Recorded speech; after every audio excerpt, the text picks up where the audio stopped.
Bom, pessoal, eu mostrei aí no vídeo anterior os trabalhinhos de final de semana e tal que eu estava fazendo, e aí eu concluí o trabalho de restauração aí do multímetro ICE, tá?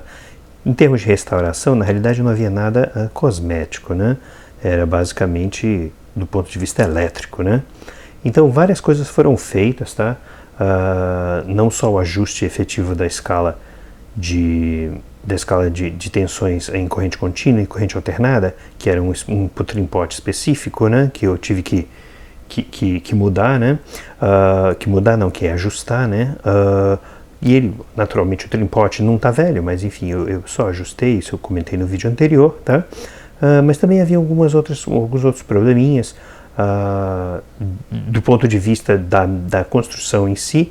A placa estava muito suja, cheia de fluxo, tanto de um lado quanto do outro, então deu um belo banho na placa, naturalmente com a devida secagem posterior, né, claro, né, e então a placa ficou muito mais limpa. Então muitos desses, às vezes o fluxo ao longo dos anos ele pode ficar ligeiramente condutivo, então isso pode alterar um pouco as leituras. Uma das coisas que ele estava apresentando muito, era muito comum, era realmente a estabilidade. Você fazia uma leitura com ele e aí você via que a agulhinha às vezes estava mexendo ligeiramente e tal, então você sabia que isso pode ser alguma coisa com fluxo. Outra coisa também, naturalmente, limpar todos os bornes, né? Deixar os bornes novinhos e tal, porque justamente essa instabilidade também pode ser causada pelos bornes. E a mesma limpeza também ser feita naturalmente nas pontas de prova, né? As pontas de prova, tanto na pontinha aqui, quanto nos bornezinhos, tá?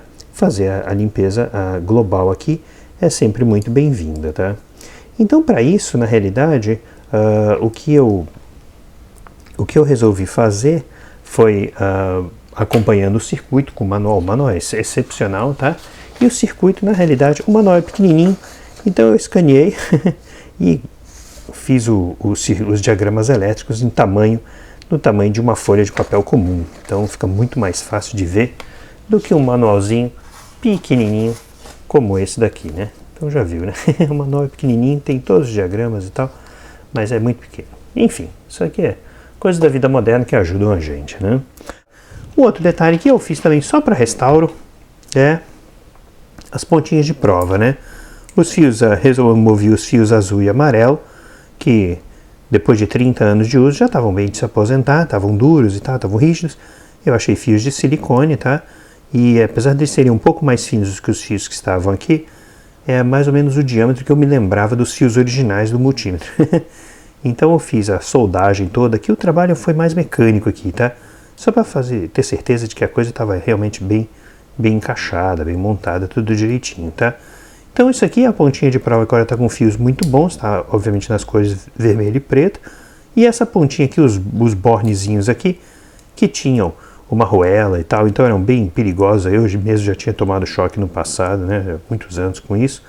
Eu efetivamente substituí aqui o método. O que eu fiz? As pontas são originais, né? As pontinhas aqui são originais. E o que eu fiz foi, na realidade, pegar, ao invés das pontas de caneta Bic, né? As traseiras de caneta Bic que meu pai tinha, eu peguei esses protetorzinhos de borne de entrada, de ponta de prova que a gente compra, né? Que vem esses protetorzinhos e botei aqui, né? Então eles têm esse, digamos assim, essa pequena parte protetora aqui para a mão, tá? E aí envolvi isso todo esse conjunto, fiz a soldagem, etc, né? E envolvi todo esse conjunto em termoplástico. Termoplástico bacana aqui, que eu tive a sorte de ter um termoplásticozinho vermelho e um preto. Então botei os dois aí e ficou um composto muito bem, tá? O jaques e tal, a inserção e a retirada estão muito bem alinhadas aí, estão muito bem firmes, tá? Então realmente isso aqui ajudou bastante. E um último detalhe aí, só nas pontas de prova, eu tinha um multímetro da Bosch, eu fiz um review dele, tá? E ele é um bom multímetro, mas as pontas de prova eram uma porcaria, então elas quebraram, tá? E eles tinham esses capuchinhos aqui que eu guardei. Aí eu estou usando usar aqui como acessório interessante, só para tampar um pouco a pontinha. Isso aqui sempre é muito útil quando você está medindo circuitos eletrônicos, né, circuitos pequenos, que é a diferença entre um metal exposto desse, de fazer uma grande besteira no circuito, e um metalzinho menorzinho assim é bem grande, tá? Eu me lembro quando a gente consertava TV e outras coisas com esse multímetro. Nossa, esse multímetro trabalhou em TV e circuito de alta tensão à beça. A gente era um horror pra gente fazer isso aqui, fazer as medições com esse bando de metal aí. E a última coisa mais crítica que eu fiz, obviamente, as escalas de resistência estavam meio fora, tá? As escalas do amperímetro também estavam fora, mas quando eu ajustei a escala de corrente contínua, depois eu auferi as escalas de amperímetro e elas caíram todas certinhas no mesmo lugar, então não teve problema com isso. Mas as escalas de ohmímetro estavam bem fora, tá? E obviamente eu tive que fazer o quê? Aí eu peguei uma bateria CR123 que eu tinha aí com um suporte super legal, vocês vão ver aí na foto, tá? Fiz uma adaptaçãozinha e aí eu consegui botar o multímetro de novo, o ohmímetro de novo para operar e de maneira bastante confiável, tá? Eu fiz umas boas medidas aí e ele tá muito bacana, tá? A gente vai ver um pouquinho mais disso adiante. E então tá tudo funcionando aí, e o bom também que me dá muita confiança é que as baterias de lítio, elas têm uma vida, elas têm uma armadura muito boa, então elas não vazam, tá? Não é como essas pilhas vagabundas de alcalinas que a gente tem por aí. Então as pilhas de lítio não vazam, então a CR123 é uma pilha de lítio, tá? De 3 volts, e vai durar uma pá de tempo. Mas tá aí, essa é basicamente a apresentação dos trabalhos, o resumão dos trabalhos no multímetro ICEA. Bom, só para mostrar aí um bocadinho do ohmímetro, né? Tá aqui o ohmímetro vezes 1, aí a gente sempre faz a regulagem dele, né? Opa! A regulagem do fundo de escala dele, com o potenciômetro de um tripodezinho, tá? Bem estável, que é ótimo, tá? Então tá muito bacana. E uma das coisas interessantes de ohmímetro analógico é que você está sempre compensando as pontas, tá? Então, qualquer medida em resistência muito baixa, as pontas estão sempre compensadas. Então, a gente pode pegar aqui o nosso resistorzinho aqui, por exemplo, 1.8 ohms.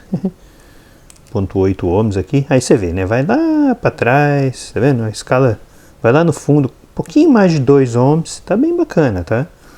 Um R8, tá bacana. Aí você pega aqui um maiorzinho, né? 40 e poucos ohms. Sei lá, 43, 47, sei lá o que, ó. Tá medindo até legal, tá vendo? Acho que 43, sei lá. 40. Ah, não, ele é 40. 40 ohms. Tá bem em cima, hein? Então tá tudo realmente muito bacana, tá? 120. E eu auferi as outras escalas também. 120 também tá jóia. Eu auferi as outras escalas. E ele tá medindo muito bem. Uma das sensações desse multímetro, ele tinha no ohmímetro em si, ele tinha duas escalas. Uma de escalas ohms vezes 10.000, que você lia bem até 100 mega, que vai aqui nesse ponto de 1K, que e resistores de 100 mega eram muito grandes, tá? Só que ele usa rede, então a precisão não é muito boa. E o outro também, a outra medida é escalas de ohms ultra baixos. Os ohms ultra baixos, na realidade, você lê aqui embaixo, tá? E é uma escala diferente, mas é muito bacana, porque te permitia fazer umas medidas muito legais em resistores bem baixos que nenhum outro multímetro da época fazia, tá?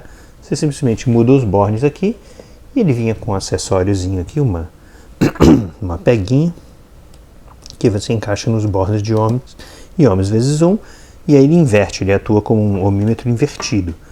Você acerta o fundo de escala já está jóia aí, e aí você vem aqui e consegue fazer medidas naturalmente com resistências muito baixas. Por exemplo, 0R47. Vamos lá. 0,47 ohms. Olha lá. Caiu um pouquinho acima, né? Pode ser também um pouquinho da sujeirinha nos contatos, mas está um pouquinho acima de meio ohm. Então, realmente incrível. Claro, é 10%, então tem sempre uma tolerância do próprio resistor. Mas isso aqui era muito difícil de ter, tá? De se ter, tá? Nosso resistor anterior de 1,8 ohms, por exemplo, tá aí também, olha lá, 1,8, ó, tá vendo? Tá um pouquinho abaixo de 2 aqui, muito bacana também. Até o nosso resistorzaço da Dali aqui, de 15 ohms por 0,01%, tá lá, ó, 15 ohms, certinho, aqui na medida. Tá? Obviamente que aqui começa a ficar um pouquinho pior, né? Porque ele vai chegando na parte extremamente não linear da escala, mas realmente o carinha aí vale muito. Ainda está realmente com bastante precisão, bastante acurácia aí, medindo a coisa toda, tá? Aí 12 ohms, então aí vai, tá? Então o bichinho tá funcionando aí muito bem, tá funcionando muito bem de maneira global, em termos de especificações e outras coisas. Então vai ter aí mais muitas décadas de vida o multímetrozinho ICE. É isso aí, pessoal, só um apanhado geral. Espero que vocês tenham gostado aí desse resumão e até a próxima. Aquele abraço.